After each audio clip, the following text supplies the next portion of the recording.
Bueno, yo soy Nairo Bregner Zambrano Vanegas, pertenezco a la diócesis de Riohacha, estoy formándome aquí en el Seminario Cristo Sacerdote. Entonces la canción que le voy a interpretar ahorita es también de la comunidad neocatecumenal y es a la Virgen María, se llama Bendita eres tú María, que es alusivo al Evangelio de San Lucas 1 al 42.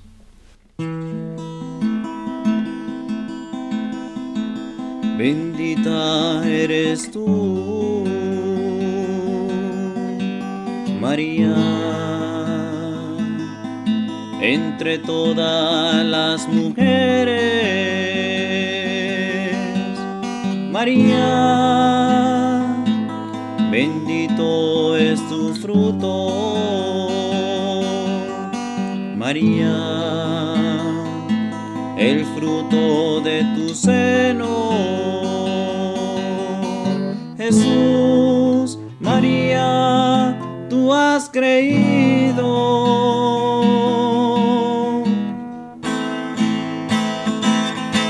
¿Y cómo es que la Madre del Señor viene a mí? Viene a mí. ¿Y cómo es que la Madre del Señor viene a mí?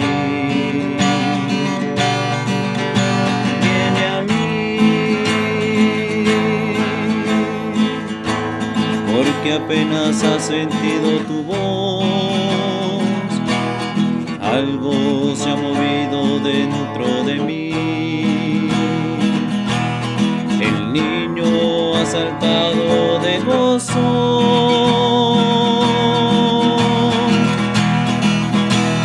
María, bendita María, creído a la palabra del Señor.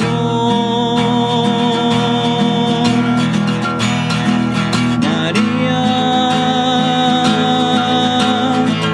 bendita María, tú has creído a la palabra del Señor. ¿Y cómo es que la Madre del Señor viene a mí?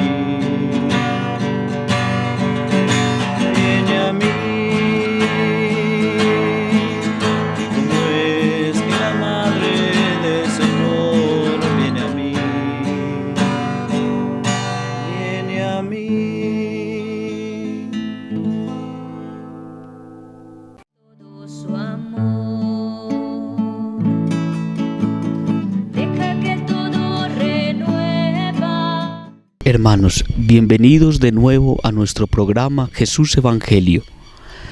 Para nosotros es una gran oportunidad llegar a sus familias, a sus hogares y poder llevar este mensaje, evangelizar y catequizar.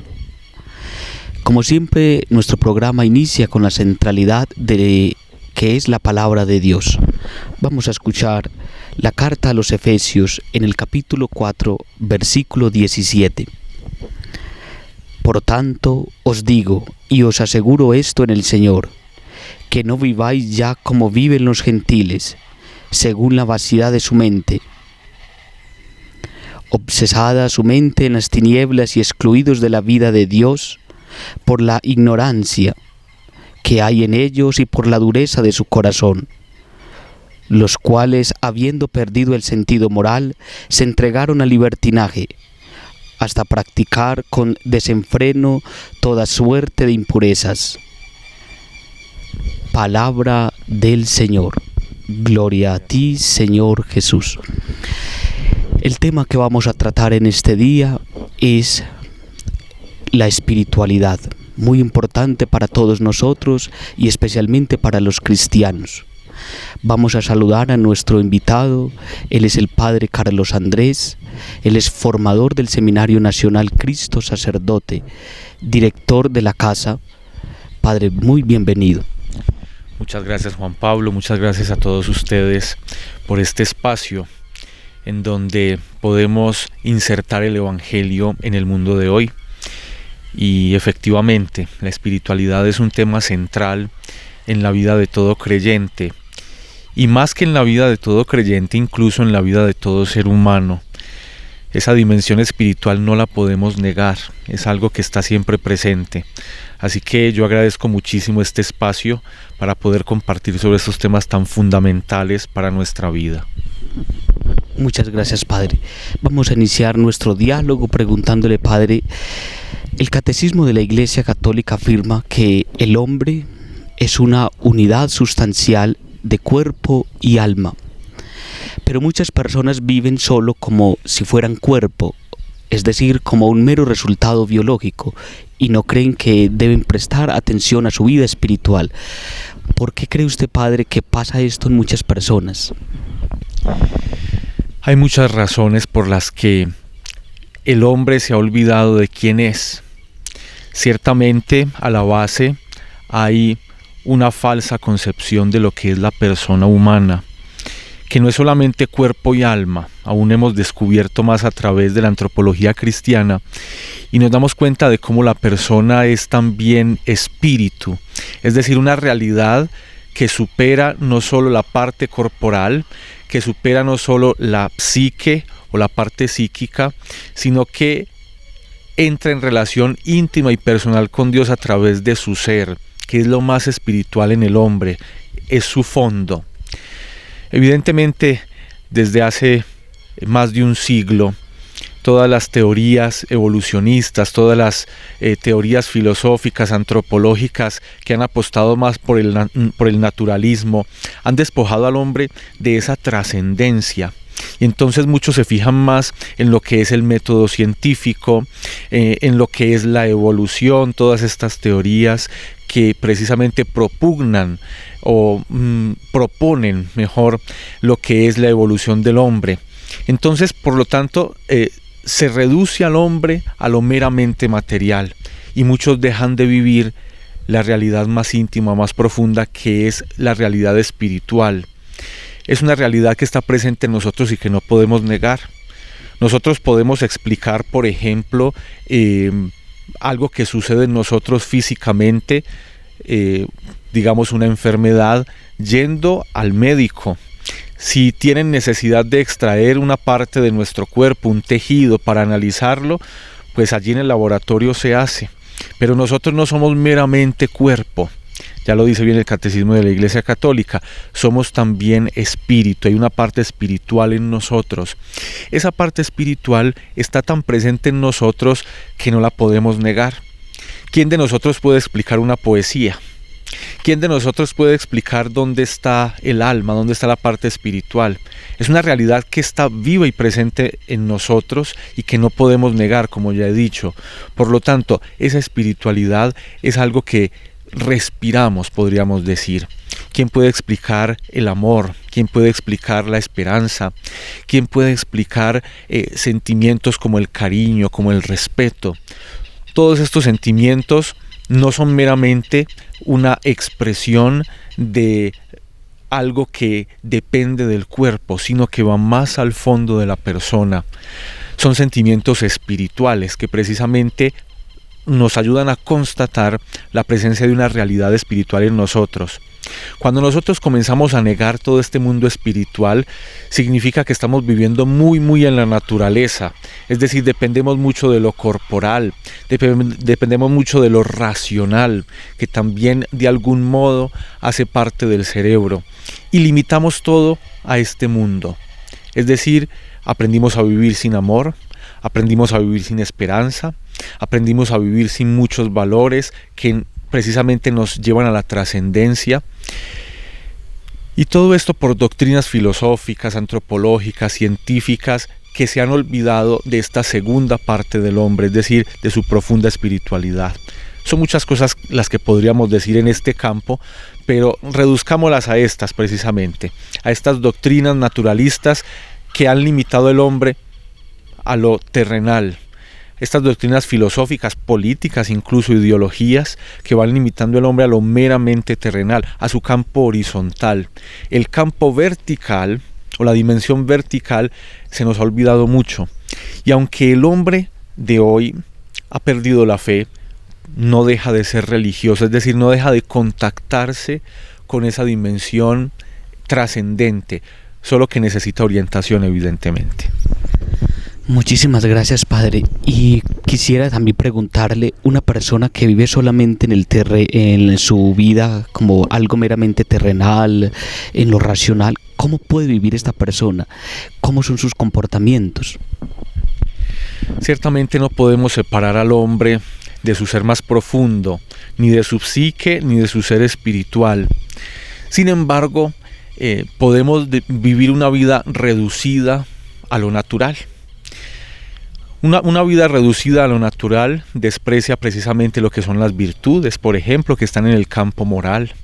Una vida reducida a lo natural termina siendo una vida empobrecida. Hay una expresión del Evangelio que nos ayudaría a entender muy bien esta situación. De la abundancia del corazón hablan los labios, dice Jesús. ¿Qué significa esto? A través de nuestro cuerpo, a través de nuestra expresión, nosotros manifestamos lo que somos en el fondo. Tantas manifestaciones de maldad que hay en la humanidad, tantas manifestaciones de odio, tanta superficialidad, no son más que manifestación de una falta de espiritualidad. Entonces, ¿cómo puede vivir una persona que rechaza la espiritualidad? Ya lo podemos constatar en el mundo de hoy.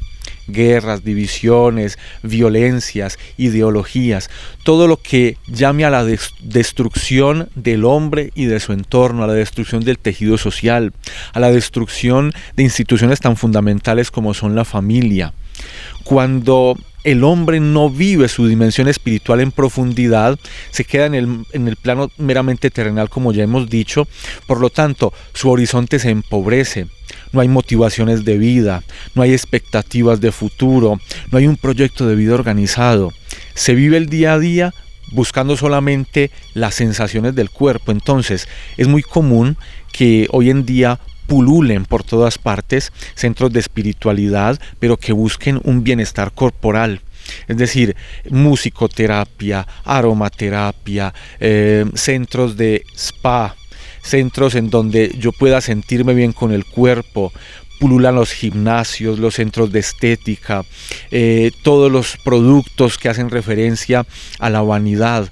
Es decir, no podemos despreciar esta dimensión. Ciertamente ir a un gimnasio no significa que yo no tengo espiritualidad, o hacer uso de un perfume o hacer uso de cierto maquillaje no quiere decir que yo no tenga espiritualidad. Sin embargo, cuando absolutizamos estas realidades, estamos manifestando una pobreza de espíritu en el fondo. Cuando absolutizamos el ir al gimnasio, cuando absolutizamos el sentirnos bien yendo a un centro de espiritualidad, entre comillas, que es paradójico porque decimos que es un centro de espiritualidad, pero termina siendo un centro de relajación del cuerpo, un centro en donde yo a través de la música me relajo y busco solamente un bienestar egoísta, pero no el estar bien en el fondo con Dios.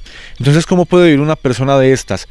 Primero superficialmente y luego a través de situaciones terribles que se pueden manifestar, como ya dije. El hombre que se aleja de su espiritualidad manifiesta violencia, manifiesta desunión, manifiesta una pobreza en su razonar, porque comienza a depender de las ideologías y comienza a destruirse la familia, el tejido social, las relaciones. Comienza a manifestarse en todo aquello que le hace mal al hombre. Concretamente podríamos decir eso, aunque esta reflexión da para decir muchas cosas más, porque cuando el hombre pierde la dimensión espiritual, se pierde a sí mismo.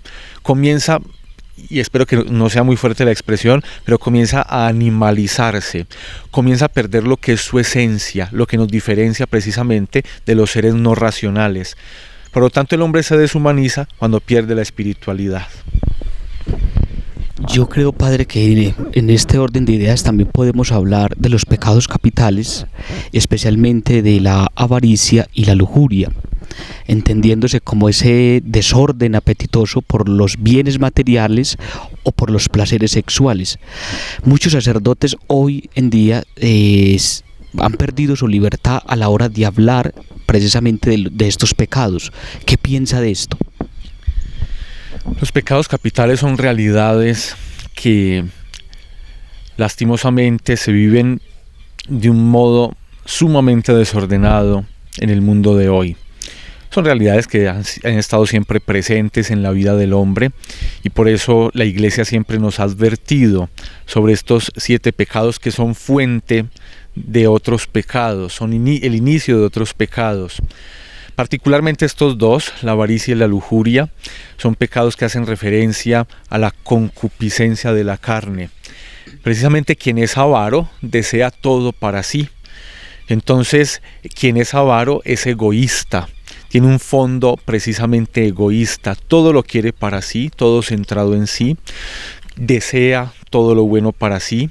Cuando una persona avara comienza a perder bienes materiales, se desespera, porque el horizonte de su vida lo ha puesto todo en lo material, en las riquezas, en el haber, en el tener, también obviamente en la dominación de la creación, en la dominación de todo aquello que le produce a él riquezas.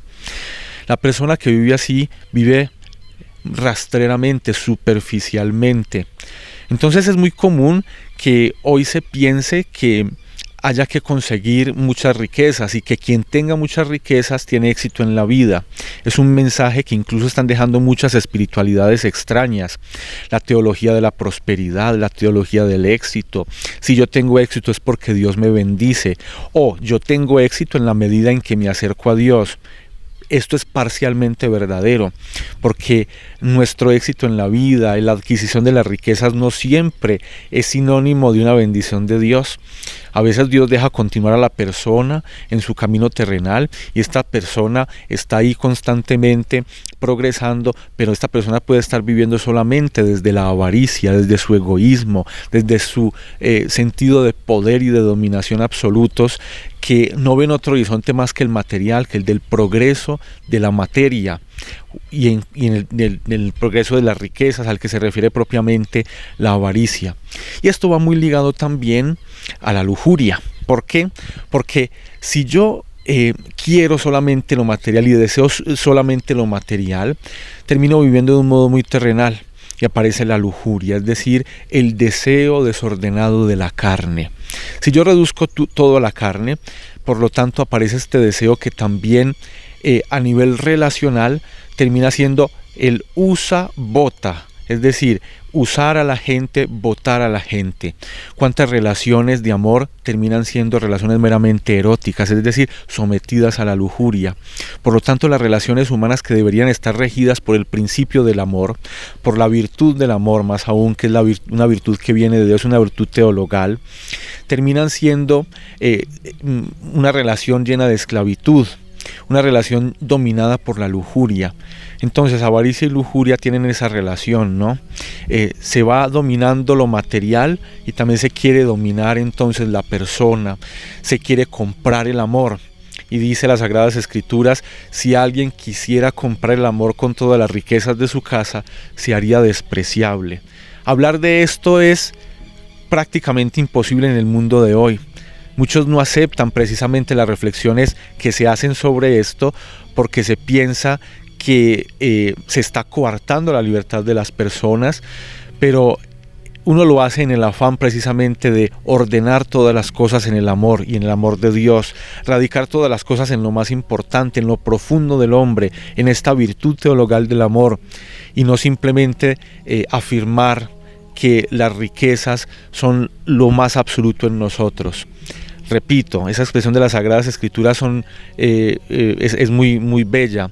Si alguien quisiera comprar el amor con todas las riquezas de su casa, se haría despreciable.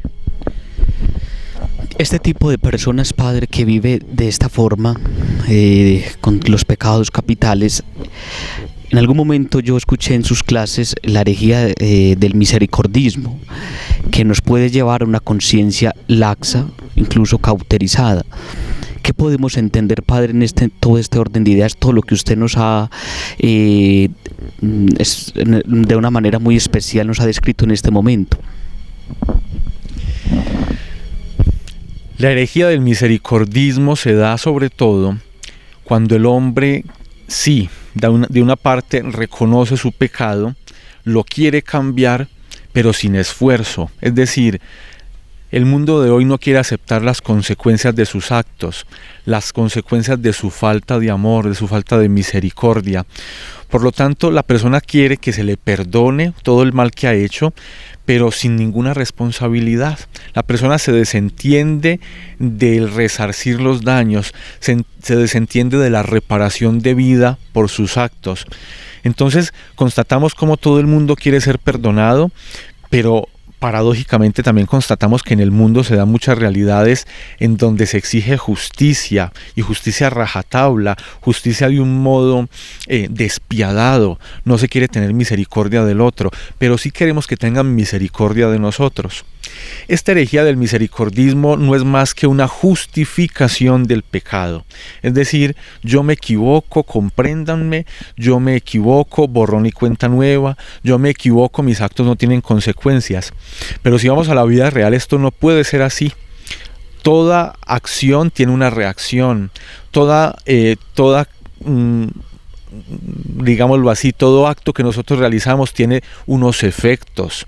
Por lo tanto, necesitamos crear esta conciencia. Nosotros debemos ser responsables de nuestras acciones, de nuestros actos. La herejía del misericordismo va por esta línea, ¿no? Un misericordismo que es una desfiguración de la misericordia de Dios. Dios que siempre está dispuesto a perdonar. Pero Dios que está siempre dispuesto a perdonar nos hace entender que Él nos perdona, que nos da su misericordia siempre y cuando nosotros estemos dispuestos a reparar, a reivindicarnos, a rehabilitarnos, a precisamente poner de nuestra parte para que esas equivocaciones que hemos cometido no se vuelvan a cometer, para que el daño que hemos causado sea reparado. ¿Cuántas veces nos cuesta pedir perdón? Y es precisamente por esta, herejía del misericordismo, del buenismo. Es decir, todo lo que nosotros hacemos tiene que ser perdonado sin ninguna, reparación de nuestra parte. No puede ser. Esto termina siendo injusto con Dios, injusto con la sociedad, injusto con el mundo, que precisamente necesita tanto perdón. Y es paradójico, porque si se usa y se abusa de la palabra misericordia, creemos que Dios no tiene derecho incluso a recibir de nosotros esa reparación que tanto necesita. Por lo tanto, esa herejía está carcomiendo muchos corazones que siguen haciendo daño, siguen haciendo mal, sin preocuparse de todo el daño que están haciendo, sin preocuparse ni siquiera de transformar su propia vida. Simplemente esperan que se les dé todo porque creen que lo merecen todo. Y padre, y está el otro polo que es bastante opuesto, que es una conciencia escrupulosa, las personas escrupulosas, donde todo es pecado. ¿Qué decirle y cómo conjugar estas dos realidades para no caer tanto en una conciencia laxa o en una conciencia escrupulosa, donde nada es pecado o todo es pecado? ¿Cuál sería el punto medio? Ciertamente también llevamos mucho tiempo viviendo a través de un sentimiento de culpa insano. El sentimiento de culpa se manifiesta en nosotros cuando reconocemos la presencia de una mala acción, cuando reconocemos la presencia del mal en nosotros. Entonces cometemos una mala acción, viene el sentimiento de culpa, y muchas veces ese sentimiento de culpa viene acompañado de desesperación, de desesperanza más aún. La desesperanza es la desconfianza, la pérdida de confianza en Dios que es misericordioso. Muchos afirman hoy en día que nosotros ya estamos tan corrompidos que no somos capaces de hacer obras buenas. Dios viene a decirnos lo contrario. Dios viene a decirnos: yo te perdono, te doy mi gracia, y a través de la gracia que yo te doy tú puedes comenzar a obrar bien. Y es precisamente esa nuestra esperanza. ¿Quién de nosotros no se equivoca? ¿Quién de nosotros no ha experimentado la presencia del mal en lo más profundo? ¿Quién de nosotros no ha sufrido más aún las consecuencias del mal? Por lo tanto, lo que nos podemos esperar de nosotros, y esto lo dice San Francisco de Sales, en un escrito que fue recopilado por un sacerdote francés, Joseph Tissot, Él dice, hay que aprovechar nuestras faltas. En vez de desesperarnos por nuestros pecados, hay que sí sentir mucha vergüenza delante de Dios, pedir perdón, pero confiar en la restauración, en la gracia que viene por parte de Dios. Esa gracia es capaz de sanar mi naturaleza, de lavar mis errores y de hacerme un hombre nuevo, capaz de responder al plan de Dios, al proyecto de Dios, y nos hace capaces de vivir en el amor. Por lo tanto, esas personas que de pronto tienen una conciencia escrupulosa, que viven acomplejados con un complejo de condenación, que viven llenos de temor porque Dios los va a castigar, están llamados a reconocer en Dios al Padre misericordioso que está siempre dispuesto a perdonar, a darnos su ayuda, a darnos su gracia, para que nosotros podamos obrar bien. Es que la gracia precisamente es eso, la capacidad que nos da Dios de obrar bien, de andar en su presencia, y es algo que todos nosotros debemos pedir. Cuando nosotros recurrimos al sacramento de la confesión, eso es lo que se nos da, la gracia. No es meramente como la visita al psicólogo, ¿sí? Que uno va al psicólogo para que, para que me ayude a controlar el pánico escénico, para que me ayude a superar un trauma, para que me ayude a conciliar el sueño. Entonces, a veces nos remiten al psiquiatra para que nos dé una pastilla para vivir más tranquilos. Pero en la confesión sucede algo totalmente o radicalmente distinto, y es la autocomunicación de Dios. Dios me da su gracia, me perdona mis pecados, y yo comienzo precisamente a obrar según el querer, según la voluntad de Dios. Dios quiere que nosotros colaboremos, pero Él también nos da su ayuda, su gracia, su misericordia, esa capacidad de responder a sus designios. Y oiga, Juan Pablo, sin el menor esfuerzo. Es decir, yo colaboro, pero Dios con su gracia perfecciona todo aquello que hago. Esa es la gracia de Dios. Entonces no hay por qué desesperarnos cuando tenemos un pecado dominante, un defecto que nos incomoda y que incomoda a los demás. Hay que pedir la gracia de Dios, y esa gracia viene en auxilio de nuestra debilidad. En sus clases, padre, escuché frecuentemente esta expresión: rotos pero servimos. ¿Qué podemos decirle a nuestros fieles, a los televidentes? Es una expresión que le escuché a San José María Escrivá de Balaguer, fundador del Opus Dei, una expresión que está llena de significado. Él cuenta cómo una vez fue a una casa a almorzar, lo invitaron a almorzar, y era una familia pues sencilla, y sacaron una sopera, ¿no? Sacaron la sopera con la sopa, y pues vio que estaba rota, ¿no? Pero que la habían vuelto a armar. Entonces él, ante esta imagen de la sopera que habían puesto para el almuerzo, le dice a la familia que lo invitó: ustedes, hijos míos, me acaban de dar una lección. Yo soy como esa sopera. Le dicen: ¿cómo así, padre? ¿Usted cómo es posible que sea como esa sopera? Está vieja y rota, aunque pues todavía la utilizamos porque sirve. Dijo: precisamente, yo también estoy roto, pero sigo sirviendo. Miren, ¿quién, lo dije anteriormente, quién de nosotros no ha experimentado el mal personalmente? ¿Quién no ha experimentado las consecuencias del pecado? ¿Quién no ha experimentado la consecuencia de la presencia del mal en nosotros? Estamos rotos. Esa es precisamente la fisura que hay en cada uno de nosotros, en nuestra naturaleza. Nosotros experimentamos ese mal y nos sentimos mal, nos sentimos precisamente dañados. Sin embargo, servimos aún. Para Dios no no estamos corruptos. Es decir, a pesar de nuestra debilidad, Dios sigue fijándose en nosotros, y en ese sentido seguimos sirviendo. A pesar de que a veces cometamos malas acciones, Dios sigue confiando en nosotros, y por eso nos da su gracia. En ese sentido seguimos sirviendo.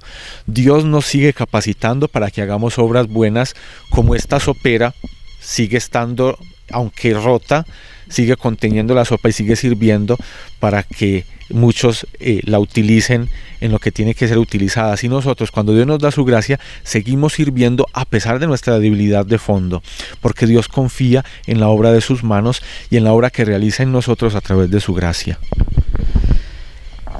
Padre, consejos para vivir una auténtica vida cristiana. La auténtica vida cristiana, sin lo fundamental, no puede sobrevivir. ¿Y qué es lo fundamental? Lo dice el Evangelio cuando Jesús va a la casa de Marta y de María y de Lázaro, la casa de Betania, y María se le sienta a sus pies. Y cuando Marta, la hermana de María, llega y dice: Señor, ¿no te preocupa que yo esté acá sirviendo y María esté a tus pies? Y le responde Jesús a Marta: Marta, Marta, te preocupas por muchas cosas, pero una sola cosa es importante. María ha escogido la parte mejor y no le será quitada. Miren, la parte fundamental para nosotros, la mejor parte, es estar con Dios, estar con el Señor, estar a sus pies. La vida de oración es fundamental para una vida cristiana íntegra, para una vida cristiana sólida. Estar con el Señor, y estar con el Señor para meditar su palabra. Entonces yo, a través de la oración, me instruyo interiormente. Estar con el Señor para conocer lo que me dice su iglesia. Por eso cuando yo frecuento la Eucaristía, los sacramentos, estoy propiciando precisamente esa formación del hombre interior, esa formación del hombre cristiano. Estar con el Señor para aprender a conocerlo más. Nadie ama lo que no conoce. Entonces, del estar con el Señor, del permanecer en el Señor, brota precisamente la perfección cristiana. Consejo fundamental: estemos con el Señor, formémonos en el Señor, conozcamos al Señor profundamente, y toda nuestra vida será una vida cristiana bien llevada, perfecta, pues Dios, que nos guía y nos acompaña, no abandona la obra de sus manos, y si uno está con Él, no hay que temer el desviarnos en nuestra vida de fe. Estar con Él es lo fundamental. Padre, a mí personalmente esta expresión me gusta mucho y me impacta bastante, que yo se la escuché a usted en un retiro espiritual, y fue esta: a Dios nadie lo engaña, y Dios a nadie engaña. ¿Qué decir de esta expresión? A veces nosotros, en nuestra mezquindad, o cuando estamos apoderados precisamente, o cuando el mal está apoderado de nosotros, pensamos que nosotros nos podemos esconder de Dios, escondiéndonos también de nuestra conciencia. Muchos se esconden para hacer el mal, o generalmente nos escondemos para hacer el mal. Si el mal fuese tan bueno, lo haríamos a la vista de todos, pero el mal es cobarde. El mal se hace a escondidas, precisamente tratándose de esconder de Dios. Es la tentación del paraíso. Cuando Adán y Eva pecan, Dios, que baja al jardín a hablar con el hombre, dice: Adán, ¿dónde estás? ¿Por qué te has escondido? Es precisamente la realidad del mal en nosotros. Miren, a Dios nadie lo engaña. Dios conoce lo profundo de nuestro ser, y no es porque Dios esté como un vigilante a nuestra puerta, buscando precisamente los errores que cometemos para castigarnos. No es eso, sino que Dios, que lo conoce todo, pues precisamente sabe de nuestra debilidad. ¿Para qué escondernos de Dios, sabiendo que Él está dispuesto a restaurarnos, a perdonarnos, a darnos su amor? Entonces, de Dios nadie se burla, y Dios tampoco se burla de nosotros. Dios no nos engaña, no juega con nosotros. Cuando Él nos llama, cuando Él busca a Adán, no es para castigarlo. Adán tiene que sufrir las consecuencias de sus actos, es decir, Adán es expulsado del paraíso.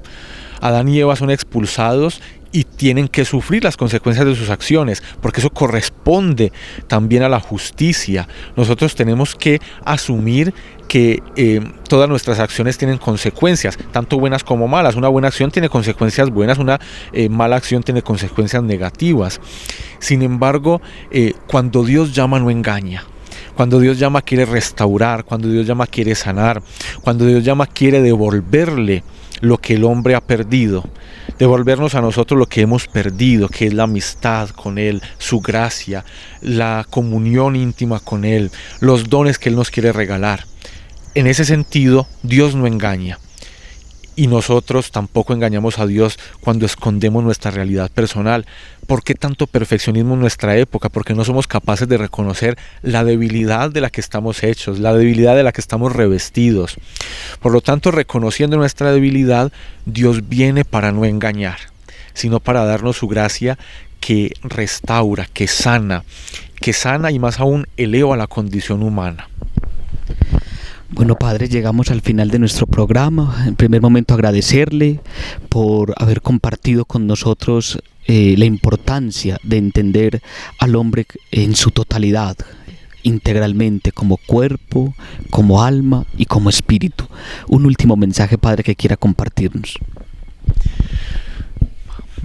Ante todo, muchas gracias por esta invitación, que es fundamental, porque ya lo dije al inicio, es un modo de llegar a tantas personas que nos siguen, a tantas personas que necesitan del mensaje del Evangelio.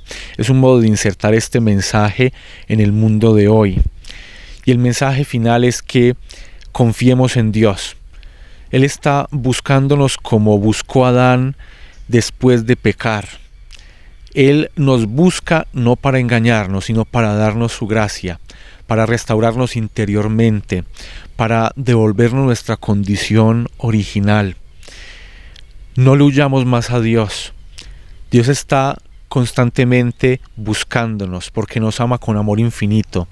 Y esta búsqueda de Dios no es una búsqueda egoísta, no es que Dios esté buscándonos para que simplemente le rindamos culto, no.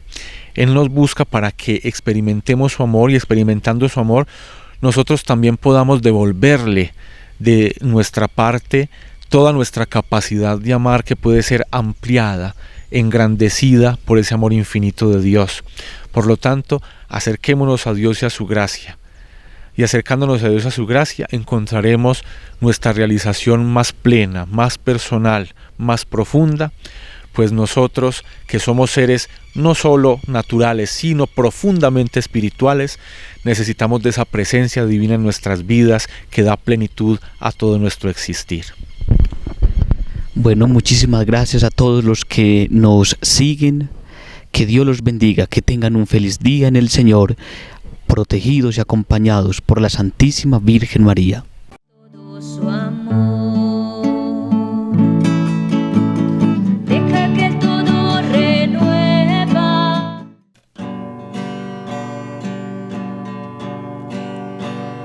Cantad al Señor, pueblos todos de la tierra,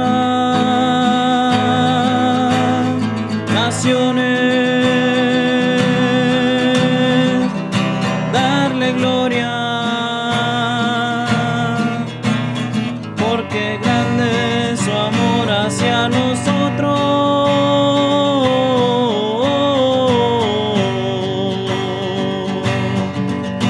Es eterna su misericordia,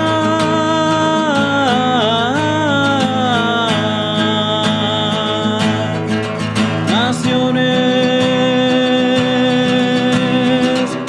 darle gloria. Cantad al Señor,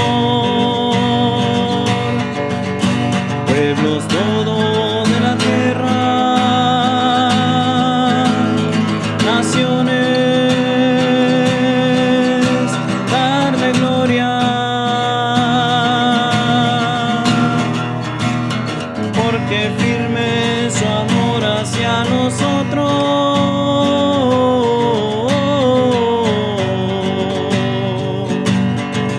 Su fidelidad dura por siempre.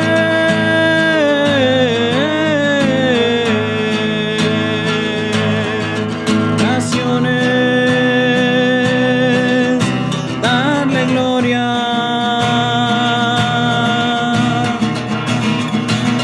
Cantad al Señor,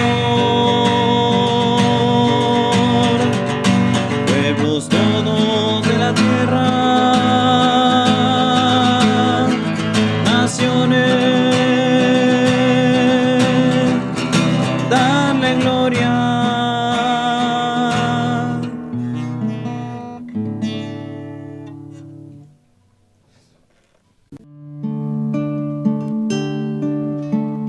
Deja que el Señor te envuelva, deja que toque tu puerta, deja que el Señor derrame todo su amor.